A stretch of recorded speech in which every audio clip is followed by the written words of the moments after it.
Hello, everyone, and welcome back to the Modern Mom's Roadmap to Balance podcast. I'm your host, Kayla Nettleton, and today I'm very excited to introduce this new series that has been on my heart for a really long time. And the reason for that is because I am also a couples therapist, and the work that I've been doing with couples has been incredibly life-changing, not just for the couples that I work with, but also for myself as a mom and a therapist. Because what I have noticed is a lot of the clients that I have are also parents, and many of them struggle with how do we give as much attention to our marriage that we have given to our children.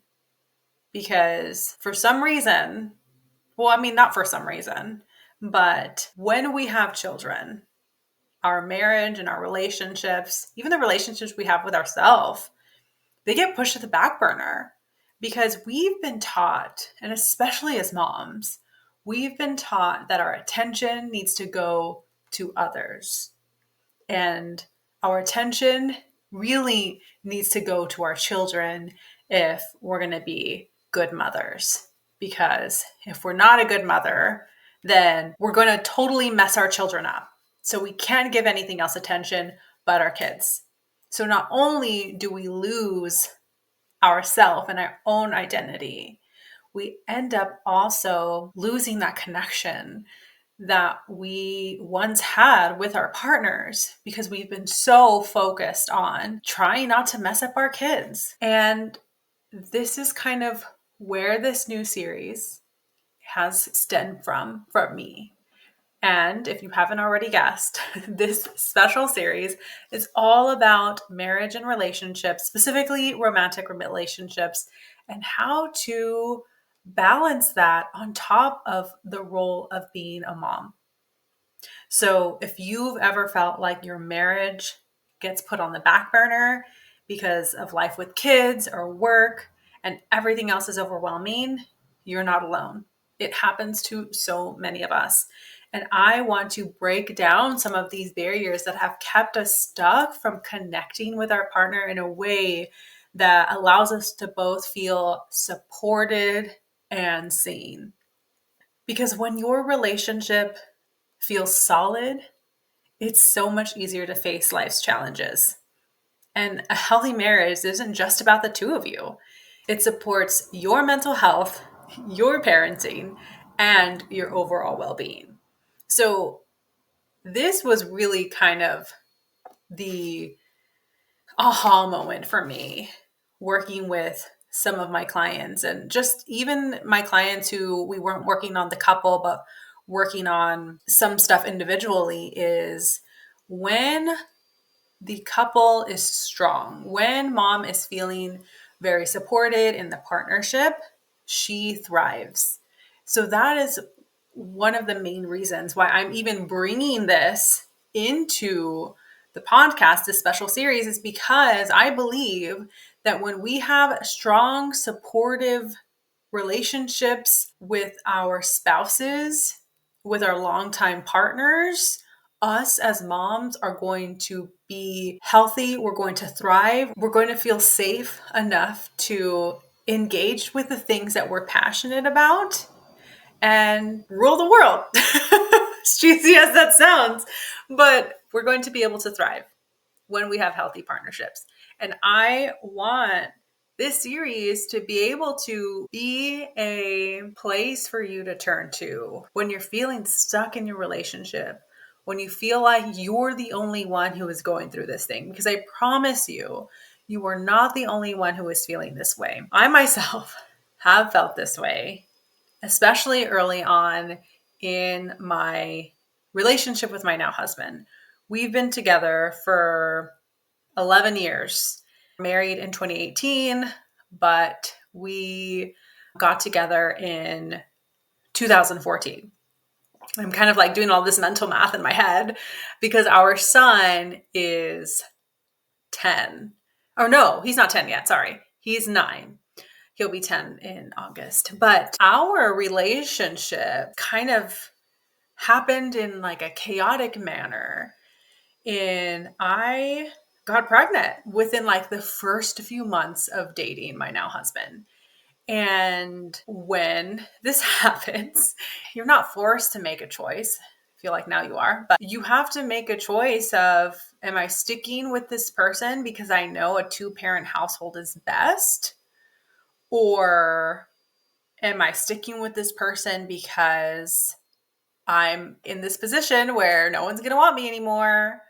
Or do I have actual feelings for this person? And so I love them and I'm going to stick with them and choose to marry them. And for me, honestly, there was a mix of all of those things.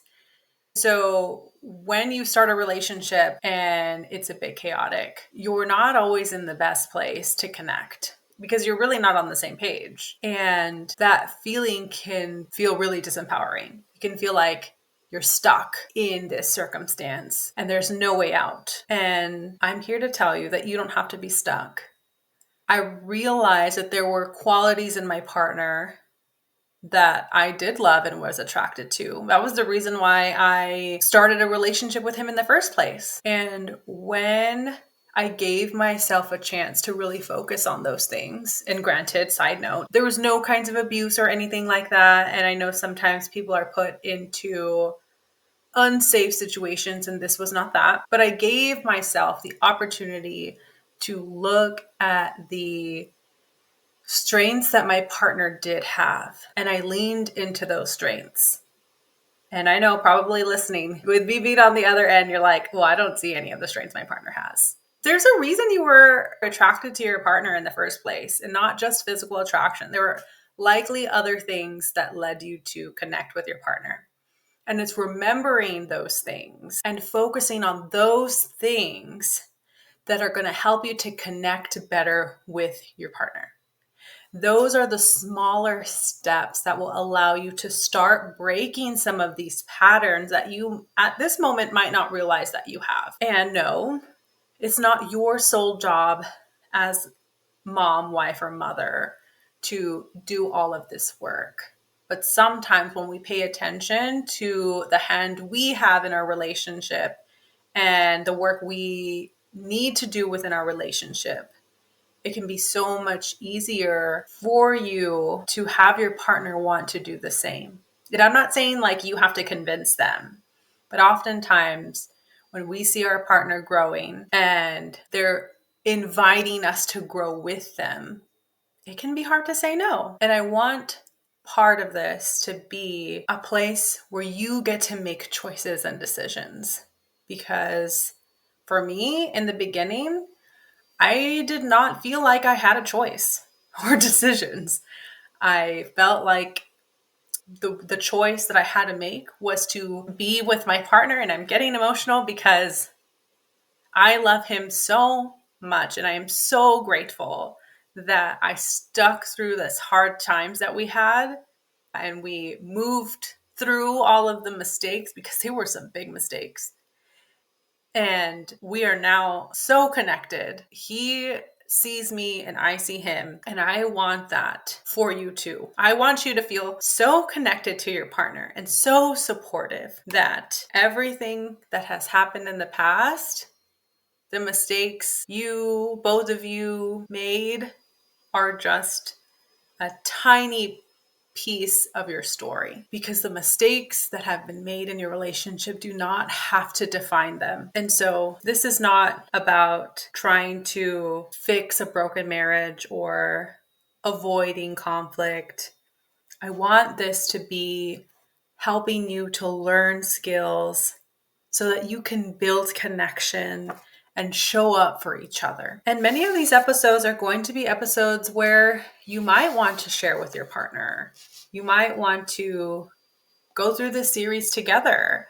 Yes, most of the episodes are going to be from a mom's perspective, but the intention is to help you and your partner get closer, gain new skills, and be a better version of yourself for each other, because you both deserve better. And I don't want this to feel like another thing on your to-do list. I don't want you to feel like you have to walk on eggshells around your partner. And if there's something going on within your marriage, I want you to know that it's not your fault. You and your partner likely have not been given the tools or were taught how to have a healthy and successful marriage. You were not taught how to have communication where you were both heard and understood. And I want this to be a space where you can learn some of those things, where you can take something and use it in your everyday life. This isn't just going to be a podcast series where we're just like venting and complaining about our experiences. This is definitely going to be a show where we talk about our experience and also talk about what we've learned from and what we used to help us move through our own struggles and our own rough patches within our marriages and relationship. So some of the topics that you can look forward to within this series are communication skills that actually work, rebuilding intimacy after kids, tackling resentment and unmet needs, parenting as a team, and conflict resolution that brings you closer. And there's definitely going to be a mix of guest experts, solo episodes, and of course, there's always going to be some practical tools in each episode that you can try with your partner. I'll be sharing insights, actionable steps, and of course, bringing in some incredible guests to help us navigate this journey together. These guests are not just going to be professionals. Some of these guests are going to be moms who have gone through rough patches within their own marriages and how they've been able to mend and repair and grow from those experiences. But as we start to close, I want to just leave you with some questions to ask yourself. I want you to think about one thing you'd love to feel differently about in your relationship. Is it feeling closer, communicating better, or just being on the same team again? Wherever you are right now, it's never too late to create the kind of partnership that you want. Your marriage doesn't have to feel like a struggle. With the right tools and mindset, it can become one of the most supportive and fulfilling parts of your life. I invite you to subscribe to the show so that you never miss an episode. And if right now you feel like you're ready to start making changes, I encourage you to reach out and schedule a free consultation. You can find the link to that in the show notes. And let's start working together to create that relationship that you deserve. And I will see you in the next episode.